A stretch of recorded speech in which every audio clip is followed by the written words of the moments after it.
Hi everyone and welcome to Flosstube number 55. I'm back. It's just a week since I'm back, but yeah, I'm back in a new place. Well, it's not a very new place. This is my craft corner. This is the chair that I sit and cross stitch in. I have a TV just in front of me where I watch all of you guys, all of the other floss tubers, and kind of this is my comfort zone. And I thought, hey, today we're gonna record in here because I can have a little bit of a fan on and it's a little bit of a bigger space so it doesn't make me as dark. I was hoping to be able to use natural light, however I woke up to the most overcast outside, so instead I have two lights, and I even had to close the blinds on the window to kind of make me look a little bit fresher and better. And I fixed my bangs this morning, but yes, so we're in a different place.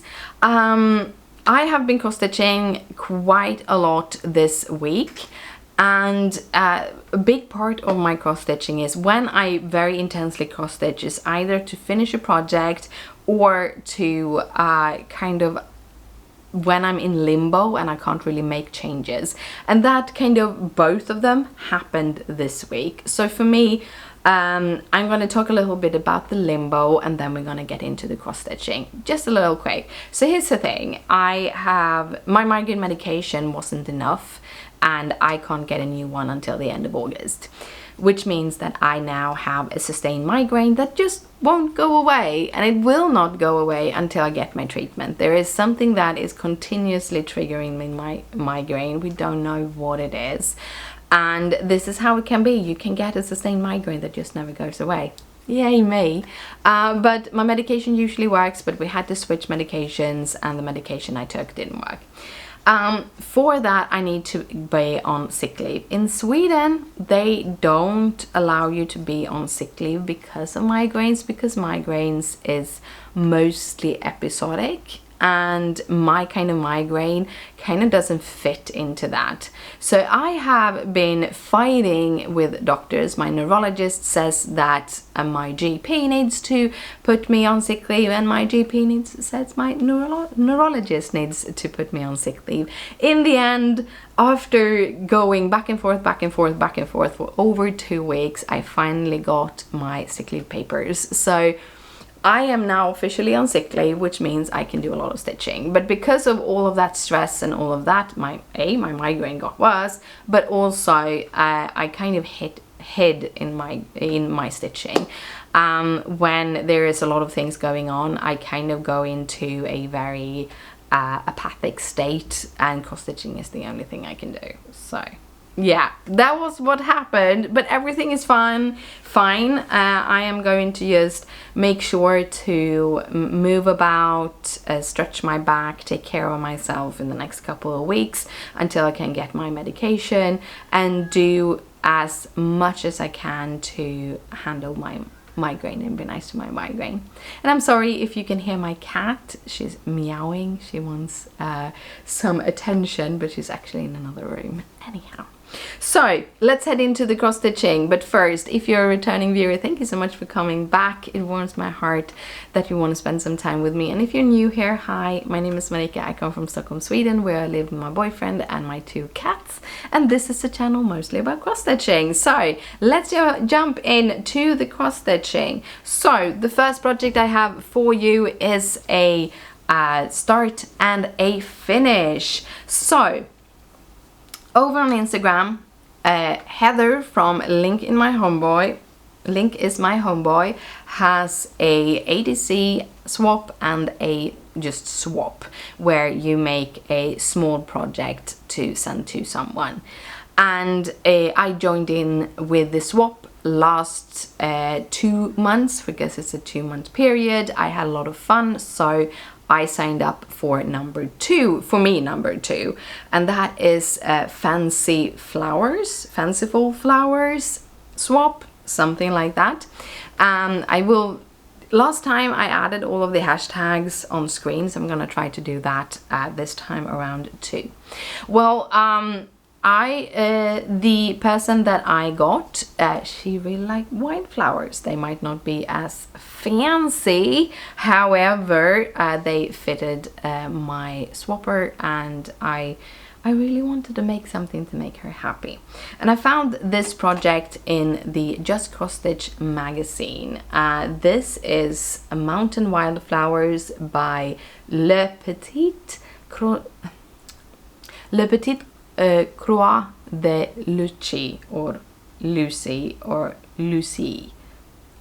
My French is really bad. Yeah, but I will link, everything is linked in the description down below. So I decided to stitch this up. This is stitched on 32 count white even weave by Zweigart, and is stitched in the shirted DMC, and it was super fun to stitch, and it was a very quick stitch. I think I finished it in 4 days, and it's around 5,000-6,000 stitches. 450 stitches maybe? 4,500 stitches. Sorry, this is not 450 stitches, but somewhere there. It is gorgeous. It went fairly fast, and it is done. I have a bunch of different ideas on how to finish it. It's like, if I can do this, I want that. But if that doesn't work, I want to try this. If this doesn't work, I want to do this. And because many of them means I need to cut things out, I am going to stitch something in the round somewhere that is a little bit smaller, that is quicker to stitch, and I'm going to try working with that first to figure out what I can do. But I do have a backup kind of idea if that doesn't work. So that was the Mountain of Wildflowers. Again, it was Just Cross Stitch magazine spring 2024. I have it as a digital magazine, so you can still get it at least as a digital magazine if you can't find it in stores. I think there's been a couple of magazines coming after, but I don't know. When I was finished with that, because I stitched very intensely on that, both because of the limbo things, but also because I really wanted to finish it, I had a cross-stitch finish hangover. Have you ever had a cross-stitch finish hangover? I seem to get them when I do bigger projects, or when I've done a bunch of small projects after each other and just finished. I just get kind of stuck. Like, I want to cross stitch, I need my cross stitch because that is what keeps me happy and sane, but I just don't want to decide. So I took a day and I stitched on my soothing cross stitch, and this is Gamer Nouveau. So this is how it's supposed to look. This is the only work in progress that I have worked on in the past 7 days, but this is how it's supposed to look. This was decided, this was sharded by Gecko Rouge. Gecko Rouge do no longer shard this. The designer Medusa Dollmaker have sharded it. However, it's not the same shard. It's not the same shard, just so you know. But yeah, so this is how far I've got. I basically just done this corner. So last time I showed you this, I had finished the top row. So now I'm going to start a second row. Usually you talk about row of pages, but I don't work in pages on this. I work a couple more boxes than a page when I work on in the frame. So it's just rows basically. But yeah, this is where I am, and I've gotten the first mouth of this little flower.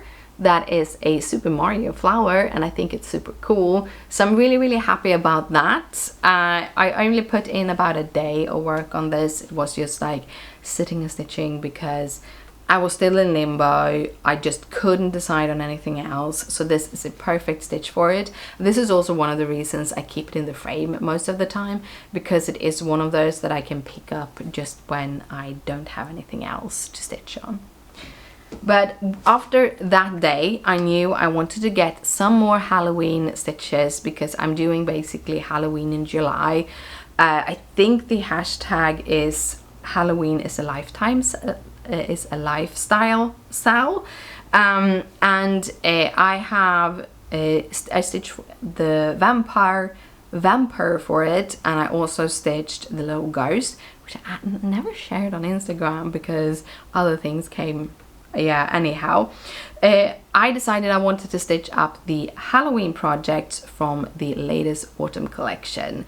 I talked to you last week about the all of the Mill Hill kit that have come and was up in the store. I also prepared that little page. I'm going to go in and continue to fill that page out. I basically took most of the kits that I released last week, and I put it like just on a page. It will be linked in the description down below. It's gonna be like one of those staples that you can find where I have my Etsy store, but also where I have that link to that page. So if you want to kind of look at, okay, I want to see all of the projects that you find from the autumn collection, you can find them on that page. The links, if you click on them, you will get to my Etsy store. However, you will kind of get the name and everything. So if you want to buy from your local store, you can, but there is like, you can see which different projects belong to which collection and so on. That is something I have been missing. So I am really looking forward to kind of creating this page more and more, so you can kind of look at everything, all of the Mill Hill kits that are released by Mill Hill. I don't carry all of them, so I have to figure out how to where to source the images and so on. Anyhow, I have done 2 out of the 3 Halloween kits from the autumn harvest collection of the little ornaments. So the first one I have made is Splat Witch. And Splat Witch is this really adorable witch that has falling on her face. I have no clue how, probably from her broom or something. You have the little treasure hanging here, and then you have a lot of gorgeous beads. This also have my current favorite green.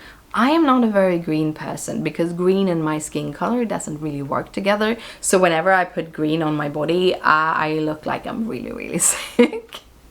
But so green isn't, like pinks and purples are more my favorite colors. However, this 166 green, DMC 166, is the perfect Halloween green. So this is really bright in your face kind of a Halloween project.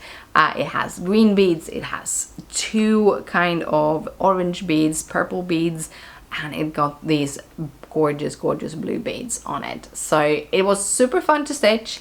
This is one of those that I really enjoyed every stitch on. And when I finished that, I decided to pick up the next one, which is the this one, which is Lucie. And I actually realized now, a little note, I put all my threads onto my floss drops, and when I do that, I just continue to put on threads from the newer kits. So like, for example, for my whites, this is all of the whites I have left from all of the kits I have done. And I realize now, when I'm holding this up, that I have been stitching with 2 different 844s. They are slightly different in colors, and they are like variegating, basically looking like I've used a variegated thread on this. I have not. Can be a good thing for me to think about in the future, but yeah, I have not. It's just 2 different batches of 844 from multiple different kits. It can actually be 3 or 4 different batches, because I didn't go in with the colors that I got. So I think in the future I'm gonna make sure to take the strands that I got and not use the odds and ends unless I need to. But yeah, this is Lucie. Lucie is a glow-in-the-dark lizard skeleton. So all of the beads, I know that you can't really see the beads because they are see-through. They are just clear. They are the clear glow-in-the-dark beads. So Mill Hill have like 5 different glow-in-the-dark beads. They're like green and pink and yellow, I think. I don't have all of them in my head, but these are the clear ones. They are 2,700, I think the number is. And they are they're gorgeous because they're so simple, but this one can glow in the dark. I have not yet, I want to figure out how to actually take a photo of it, and if I have, by the time I upload this video, I will put it on the screen so you can see it glowing in the dark. But yeah, it also has a treasure, which is over there. And when I was stitching on it, I was looking at it, I'm like, this is perfect as a little Halloween ornament for a child who loves like archaeology or like dinosaurs or something like that, because like it's really a Halloween one. It's gonna glow in the dark, and it's a little skeleton in the ground. I think it's so cool. This is little Lucie. And that is actually all of the stitching I have for you, because yeah, that's all I have had time for. When I finish recording this video and putting everything away, I most likely am going to stitch the last of the Halloween projects from the Autumn Harvest 2024 collection, which is a witch's cauldron, and I think that also have glow-in-the-dark beads. Glow-in-the-dark beads are really fun things. Glow-in-the-dark as a whole is something I really enjoy. So yeah, that is all for me today, I think. Well, I can give you an update on the little frames. I talked to you last week about me. I'm going to actually carry these frames. They should be shipping out today, so I should get them in a week or two, which is just awesome. So I will get a couple of different ones of these. So when I picked up mine, I picked them up from Wondercraft Ukraine. So a little note, on Instagram you can find like 3 or 4 different Ukrainian companies that actually sell these. However, if you actually look into who their suppliers are, they all come from Wondercraft Ukraine, and that is where I am getting mine. So you know, I'm gonna be able to carry these. These are super simple. They have 2 pieces. Basically they're very simple put together. They have one thin piece with magnets in, which is the backing piece. Then it has a similar thin piece with magnets in, and then on top of that they have attached, so that one you can't move, but they have attached like a cover. And I am going to carry multiple different ones with multiple different covers, so you are going to be able to choose whatever you enjoy, what kind of cover you enjoy. If you want a dark or a light one, there's also a couple of different printed ones. I am going to carry all 4 sizes, however I have more of the ones that fit the Mill Hill kits, which are this one and the square one that fits for the 5.5-inch Mill Hill button and beads and Santa kits. So yeah, I think that is all I have for you today. I just want to say thank you so much for coming back, for watching these videos. I hope you enjoy them. I think this is gonna be, I'm doing just as I did last week, where I'm recording on a Tuesday, which means that I have Wednesday, Thursday and Friday to edit and do all of the extra things that I need to do when it comes to video, because I only have like half an hour to an hour in front of the computer every day. After that my migraines are just getting really bad, so I really want to get these videos out to you, so I'm really happy that I have the brain space too. But yeah, I want to say thank you so much for watching, and I will see you hopefully next week. Bye!